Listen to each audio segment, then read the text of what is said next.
Hello, in this video we're going to show you how to record entries that have a foreign currency. So sometimes you shop in another country and you're not quite sure how to handle that entry. So here's a couple of ideas about that.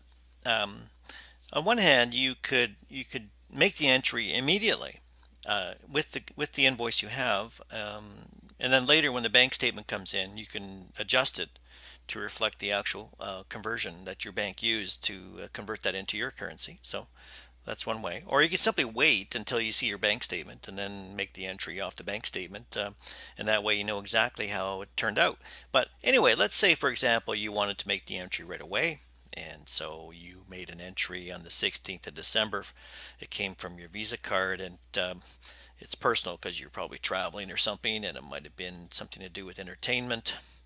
So let's use entertainment, and let's say it was $100,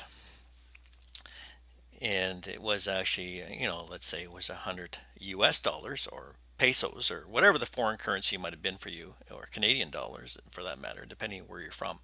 And what we're going to do is we're just going to tag this using the rec field as foreign dollar sign. So we can then just have a reminder that this entry is not in your currency. So then later, when you actually get your bank statement and you receive it, you can just go down the rec column here and you can actually edit the entry. So it ended up being in your currency, let's say $75 or whatever the conversion was on the bank statement, and then switch this from foreign to the X to show that you fully reconciled this entry into your currency, and then save it.